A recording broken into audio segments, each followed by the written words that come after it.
Well folks, we're here on part 6 of the 4-wheel drive Gravely tractor build, and hopefully this will be the final video before PA plow day.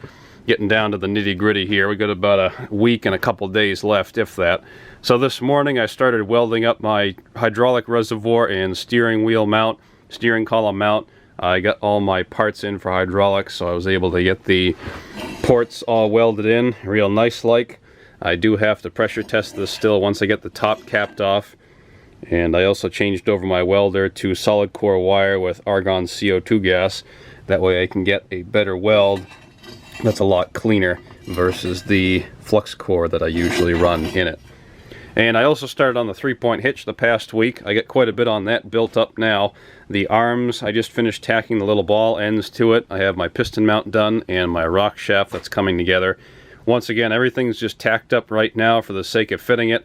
And once I know that everything works out, it will all be welded solid. So I got that coming along too. And the hydraulic fittings, most of those came in. I do have to have 2 lines made that go from this rear valve to the piston on the back because they're an odd size fitting, and the place I order fittings from does not have that.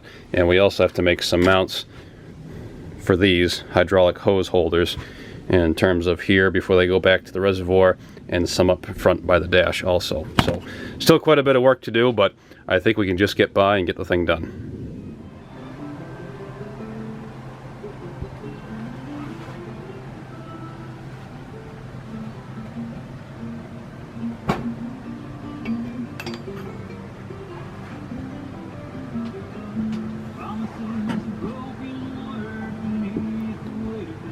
It's a coming, folks. Now I can keep going on the 3-point hitch. So just to catch you folks up to speed here on what's going on with this 3-point hitch. As you can see, I tacked on a arm to the rock shaft on the top just for reference purposes. That way I can get my distance between my lower arm and the rock shaft arm for the lift link, I guess you'd call it, that would go in between. And obviously enough, on a 3-point hitch, one side has to be adjustable, usually the right side. I've seen them with both of them being adjustable. So what I did to get my Category 0 swivel ball ends is I bought 2 Category 0 top links and I cut the ends off of them.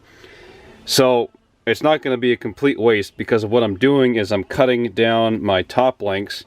As you can see, I took most of the middle out of this one, and then those will get welded together like so. And then I'll cut the screws down a little bit on either side, so I'll have a miniature adjustable link that goes from the 3-point arm to the rock shaft. And I'll do the same thing with the other side since I have one.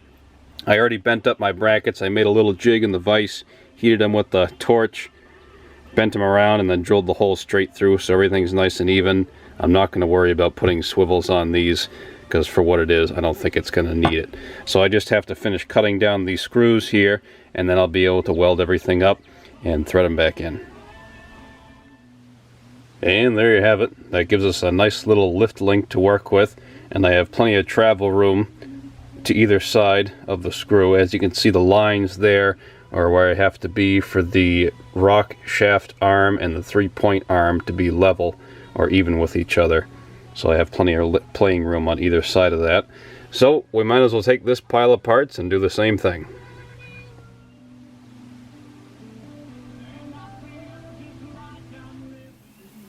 This morning, before I started in on anything, I figured I'd pressure test the newly welded reservoir.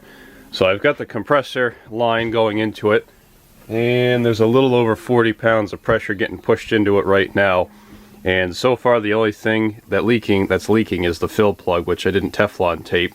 But aside from that, I've sprayed some Windex on it, and everything else is nice and tight, not bubbling or anything like that. Granted, this tank will never have any pressure in it, but it's the easiest way to check for any pinholes or anything like that. So luckily enough, I don't have to go back and weld anything. Well folks, skipping way ahead here. It's the end of the day today, and I got the whole 3-point hitch done and welded up. Pretty darn happy with the way that it came out. Everything worked out pretty well in terms of placement and whatnot, and how everything fit together. It's all welded up solid now. That's at the lowest height right there. as you can see, judging off the table, and then when it's fully lifted and raised all the way. So it's got a pretty fair amount of travel room in it. I did drill some extra holes in the lift arms along with the lift piston arms. That way, if it varies a little bit, I can always change the hole placement and get a little bit different of a lift out of it. I also have plenty of play in my lift arms on either side. I left a little bit so that way I can shrink them up a little bit more, and there's plenty of length left that I can screw out to lengthen them quite a bit. The rock shaft up the top is all solid welded. You cannot remove it. It has to stay on the plate.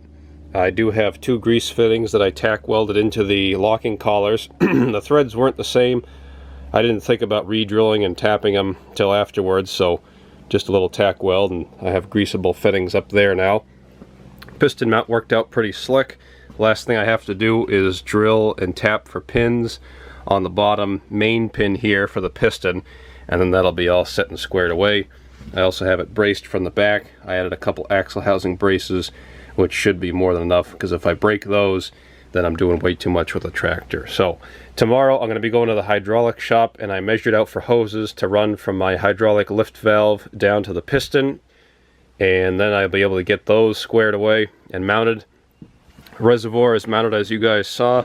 I also mounted my line holder, I guess you could call it, for the hydraulic hose on the side of the dash. Worked out pretty slick. I'm only going to need one. I thought I was going to end up needing 2 of them. And then I have to get these 2 lines that go from the pump trimmed down just a little bit, so it takes up some of the slack, because I couldn't get the size that I wanted when I ordered them. And I think that's pretty much going to be about it. I have to flush out the steering box and the steering piston from with the old fluid that's in it right now. And I'm going to be running AW46 in this system versus the ATF that I was running in the Fisher plow pump, now that I've got an actual hydraulic system on this deal versus what I was running before. So there's a few more things, small stuff to finish up. There's lights that I want to do, and I think there was some other junk too, but I can't remember it at the moment. So I'll be keeping you guys up to par on that. And when I get this thing running, I'll be able to do a nice overview video of it, and hopefully get everything uploaded before plow day the end of next week. So anyways, folks, we'll keep plugging away here, and I'll keep you all up to par as we go. Well, folks, jumping on ahead again, we're a couple days before I have to go down to Pennsylvania for plow day. I'm going to be leaving tomorrow night, which is Thursday, to get down to Hughes in Connecticut, and then Friday morning we'll be leaving. So the 4-wheel drive is finally done. Everything's taken care of. I'm pretty much at the end of my rope on this thing, and I'm darn sick of working on it, to be honest with you. I'm so sick of looking at it. And I've been swimming in hydraulic fluid for the past couple days now, trying to get my lines all squared away. I just had the steering box pulled apart because it was leaking out of the steering column shaft, and I went to take it apart and just pull the top of the column apart, and the bottom half fell on the ground. So I took a crash course on rebuilding the Ross steering valves, and of course I lost a spring in the process, so steering is a little bit mushy, but it works, and it'll get me through until I find the spring or another one. But aside from that, everything is done. The 3-point hitch works as it should. I don't know how well you guys will be able to see with the lighting here. So that's all done. I made my A-frame the other day for the plow with the sleeve hitch, so that works out pretty well. I tested it out in the garden a little bit and up in the woods. It didn't go all too well, but the main thing was that it was able to pull the plow and didn't have any problems with that. My hydraulic lines they're a little bit of a mess, but everything's ran where it should be. I have to finish tying a couple of them up, and those will be all squared away. Hydraulic valve on the back under the seat works well. I also have my cross chains, I can't remember what they are for the life of me right now, that go on the 3-point hitch that hold everything together, and those are all set. I have my rear light, which that's just got a couple of alligator clips on it and I can clip onto the battery for plowing at night. But aside from that, everything's all squared away. It's all set and ready to go. I'm not going to have much for driving footage at the end of this video. You'll just have to wait until I have the montage of PA Plow Day, hopefully up next week if I can get enough video footage down there and everything. So anyways, folks, there you have it.